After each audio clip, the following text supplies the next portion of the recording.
To love the sea is to court heartbreak, for the ocean keeps her treasures, and she never returns what she claims. Okay, let's dive into this.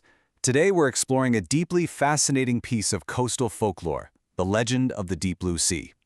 I've always loved how ancient myths, build their worlds and capture something so fundamentally human. So we're going to journey through this ancient tale of empathy, magic, and honestly, profound loss. We'll be looking closely at how this specific legend explores the ultimate clash between human greed and noble sacrifice. It is quite the story, so let's get right into it. Section 1. The storm's breathtaking bounty and the discovery of the mermaid. To really wrap our heads around this myth, we first have to ground ourselves in its setting. Long before cities of glass and steel crept up to our modern shorelines, the ocean was this place of endless, untamed mystery.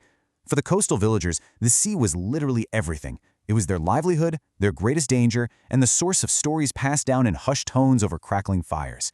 And our story? It kicks off not with a calm tide, but with a violent typhoon. Picture this, the winds raging for 3 relentless days, churning the ocean into this furious black froth. It was total chaos. When the skies finally cleared, a group of villagers hurried down to the tide pools. Now, they weren't exactly looking for a rescue mission. Let's be real, they were driven by greed, hoping the violent storm had washed up shipwrecks or gold. But instead, tangled in a massive expanse of kelp and fishing nets, they found something alive. They found a mermaid. This wasn't just a discovery. It was absolutely breathtaking. Her scales shimmered like liquid silver and crushed sapphire, and her hair was as black as the midnight water. But she was terrified, entirely unable to speak their language, and as she wept in fear, something unbelievable happened. Her tears hardened into luminous, flawless pearls the exact moment they hit the damp sand. The villagers, instantly recognizing an unprecedented source of infinite wealth, they bound her in ropes. They dragged her away and threw her into a shallow lotus pond, scheming to sell her off to the highest-bidding emperor. Section 2. Greed versus Noble Empathy and the Arrival of Damryong. So word of this magnificent weeping creature spread like wildfire, eventually reaching the ears of the newly appointed town magistrate. His name was Damryong, a young, incredibly noble-hearted man. Completely disgusted by the blatant greed of the villagers, he marched straight down to the lotus pond to confront them and see this creature for himself. And this brilliantly illustrates the central conflict of the myth. When Damryong arrived, a stark contrast emerged. The villagers looked at the mermaid and saw a beast, a mere commodity, a source of infinite wealth driven entirely by transactional greed. But when Damryong looked into the water, the mermaid didn't flee. She swam right up to the edge and looked at him with eyes that held the weight of the entire ocean. He didn't see a beast or a treasure. He saw an ancient, deep soul. In that silent exchange, driven by pure empathy, a profound and totally unexplainable bond was forged between them.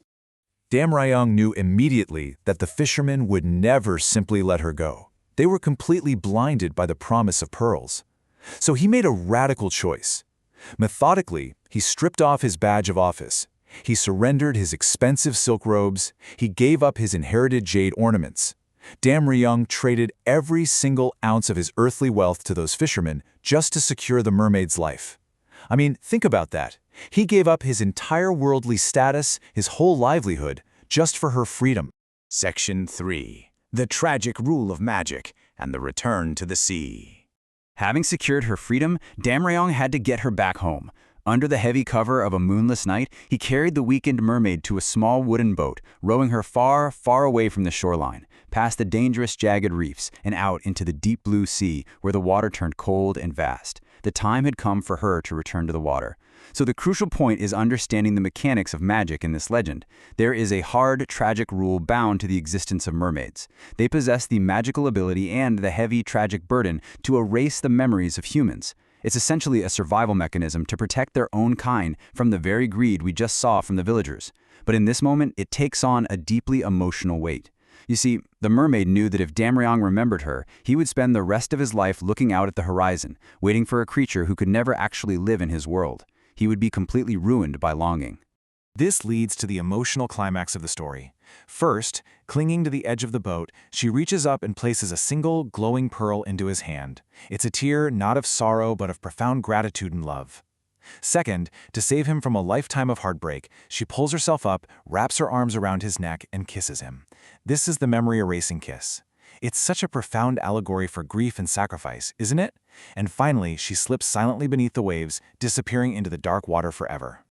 Section 4. A legacy of forgotten love and the aftermath. With that single kiss, the magic takes hold. All the memories of her shimmering silver tail, her weeping pearls, and her fathomless eyes just dissolve from Damryong's mind, vanishing just like sea foam on the sand. The next morning, Damryong wakes up lying on the beach. He has absolutely no memory of how he got there, nor any recollection of why he had suddenly given away all of his wealth and status. The only physical evidence left of his entire ordeal, the only clue to his immediate past, is one flawless pearl resting quietly in the palm of his hand. Damryong is left with this strange, hollow ache in his chest. It's the distinct feeling of having lost something immensely precious, even though he can never ever remember what it actually was. According to the folklore, to this day, when you hear the waves crash against the shore, it's the sea itself whispering the forgotten love story of the magistrate and the mermaid. It serves as a natural, eternal reminder that some bonds are forged so deeply that not even the most powerful magic can entirely wash them away. The feeling remains, even when the memory is gone. Which leaves us with this final thought. Have you ever felt the weight of a forgotten dream or a profound bond that time couldn't entirely wash away? It's fascinating how a myth about a mermaid and a magistrate captures such a universal human experience about memory, loss, and the enduring nature of empathy. Thank you for joining me for this explainer. I really hope this look at the legend has given you a deeper appreciation for the stories we tell about the deep blue sea. Keep exploring, and I'll catch you next time.